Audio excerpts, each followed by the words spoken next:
It was a dark, chilly evening when Sarah Thompson arrived at Holloway College.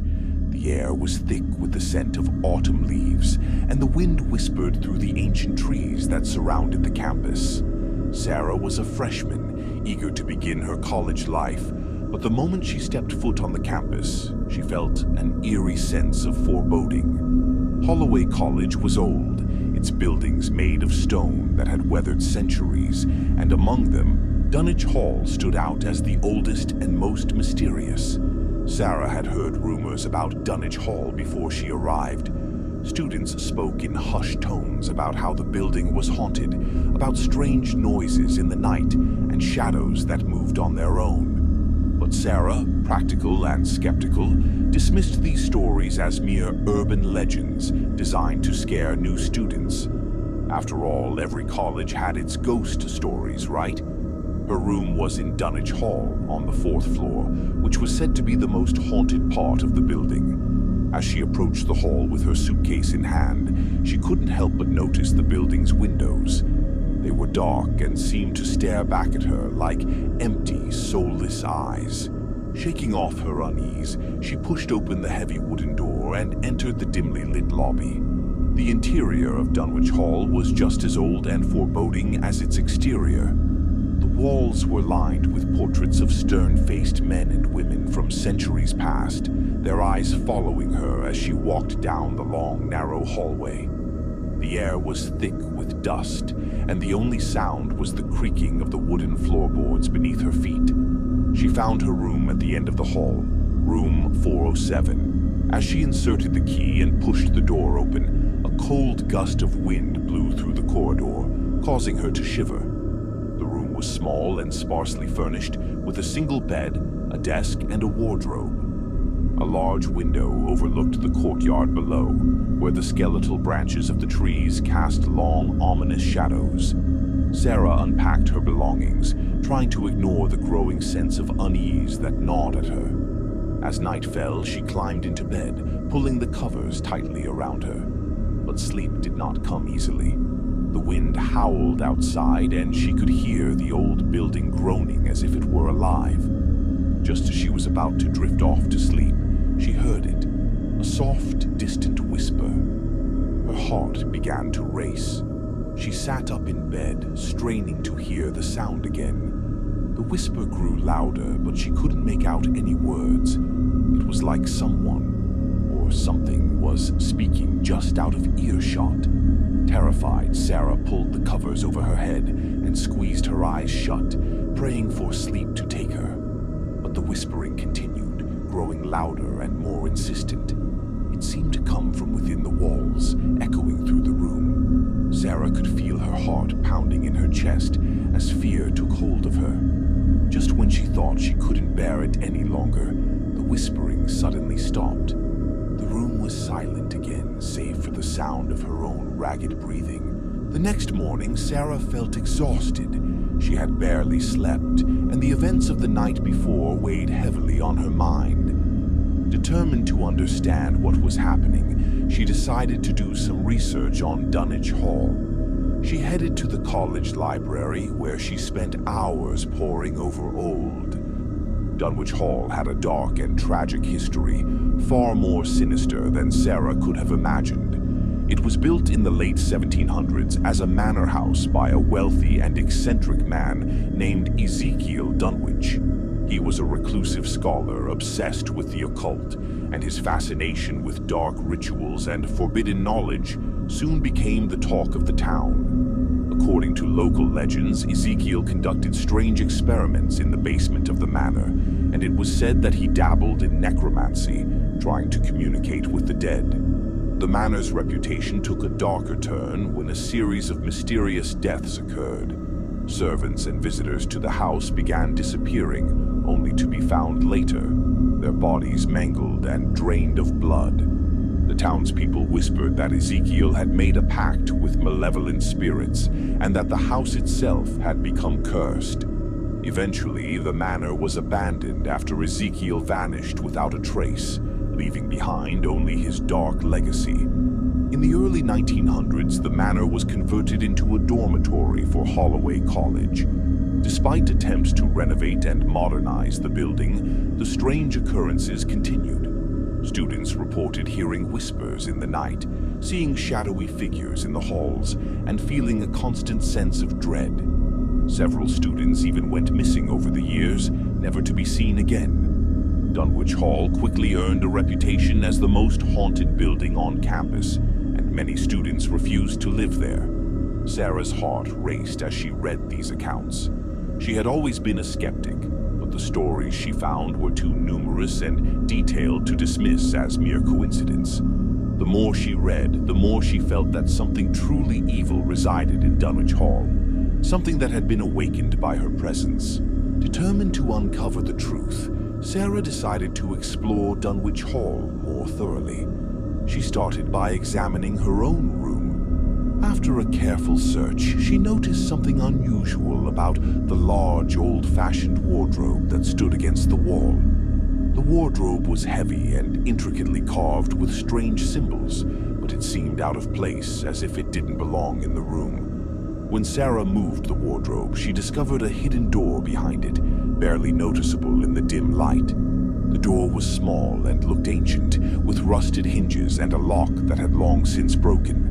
Her hands trembled as she pushed the door open, revealing a narrow, dark staircase leading down into the depths of the building. Her heart pounded as she descended the stairs, the air growing colder with each step.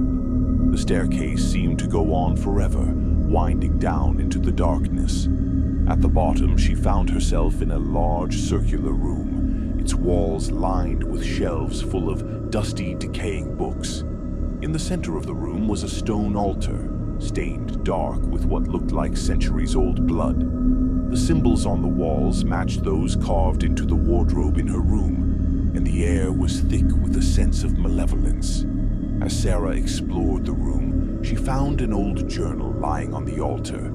The leather cover was cracked and worn, and the pages were yellowed with age. The journal belonged to Ezekiel Dunwich, and its contents were horrifying. Ezekiel had indeed been conducting dark rituals in this very room, attempting to summon spirits from beyond the grave. The journal detailed his descent into madness as he became consumed by the entities he had summoned. He spoke of voices that whispered to him, telling him to commit unspeakable acts, and of a shadowy figure that began to haunt him, growing stronger with each ritual. The final entry in the journal was the most disturbing. Ezekiel wrote that he had succeeded in opening a portal to another realm, a place of darkness and despair, where malevolent spirits roamed freely. He described how these spirits had begun to cross over into the physical world, drawn to the house like moths to a flame. The last line in the journal read, "The house is alive with their presence. I am lost. They are coming for me." After discovering the hidden room, Sarah's experiences in Dunwich Hall grew more intense. The whispers that had once been distant and faint were now clear and constant, surrounding her at all hours. They were no longer just whispers, but voices, hundreds of them, overlapping and speaking in a language she couldn't understand. The shadows in her room moved of their own accord, growing darker and more defined with each passing day. Sometimes she would see figures standing at the foot of her bed, only for them to vanish when she turned on the light. But the most terrifying event occurred one night as Sarah was lying in bed, unable to sleep. The room had grown unnaturally cold, and she could see her breath misting in the air. The whispers were louder than ever, filling her ears, when suddenly the door to her room creaked open. Sarah's heart stopped as she stared at the doorway, but there was nothing there. Then the wardrobe door slowly creaked open on its own, revealing the dark void inside. Sarah watched in horror as a figure stepped out of the wardrobe, a tall, shadowy figure with glowing red eyes. It moved slowly toward her, its form shifting and changing as it approached. She was paralyzed with fear, unable to move or scream as the figure reached out a hand toward her. Just as the figure was about to touch her, Sarah snapped out of her paralysis.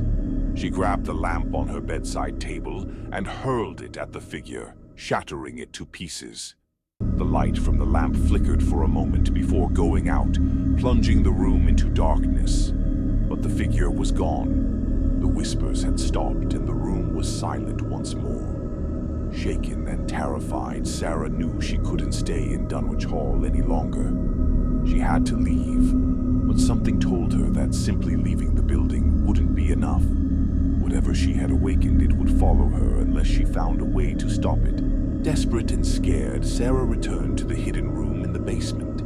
She knew the answers lay within the old journal of Ezekiel Dunwich.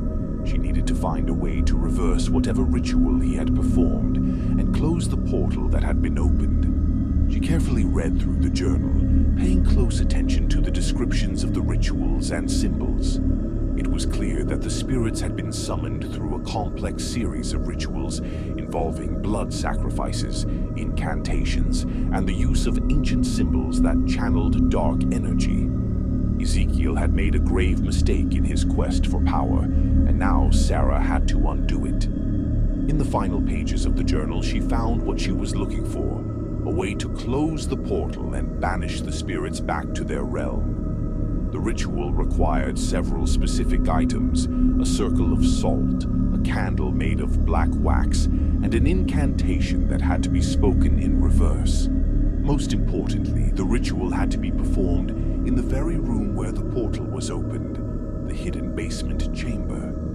Sarah gathered the necessary items, her hands trembling as she prepared for the ritual.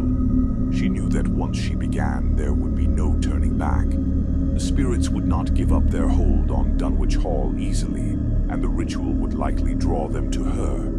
With everything in place, Sarah stood in the center of the hidden room, the old journal open in front of her. She drew a circle of salt around herself, lit the black candle, and began to recite the incantation in reverse. The air around her grew colder, and the whispers returned, louder and more frantic than ever. The shadows on the walls began to twist and writhe, taking on horrifying shapes. As she continued the ritual, the room seemed to come alive. The ground beneath her feet shook, and the walls trembled as if the building itself was protesting her actions. The shadows closed in, their forms solidifying into grotesque, nightmarish figures. But Sarah kept going, her voice steady as she recited the incantation. Suddenly, the room was filled with a deafening roar, and the figures lunged at her, their hands reaching out to tear her apart. But just as they were about to reach her, the black candle flickered and then flared up, casting a blinding light throughout the room. The figures recoiled, their forms dissolving into smoke as the light consumed them. The roar grew louder, and the very air seemed to crackle with energy. Sarah could feel the pull of the portal as it began to close, drawing the spirits back into the darkness from which they came. The ground shook violently, and for a moment Sarah thought the entire building would collapse. Then, as quickly as it had begun, it was over. The roar faded, the shadows disappeared, and the room was plunged into silence. The candle flame flickered once more before going out, leaving Sarah standing in the dark, her heart pounding in her chest. When Sarah emerged from the hidden room, the first light of dawn was breaking over the horizon. The building was eerily quiet, and the oppressive feeling that had once hung over Dunwich Hall was gone. The whispers had ceased, the shadows no longer moved on their own, and the air was no longer thick with malevolence.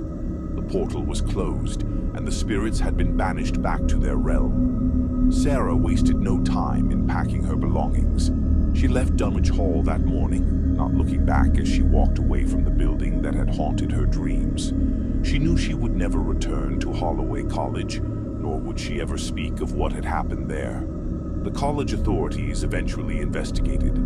I hope you liked the video. If you liked it, give a big thumbs up and subscribe my channel for more horror stories. Thanks for watching.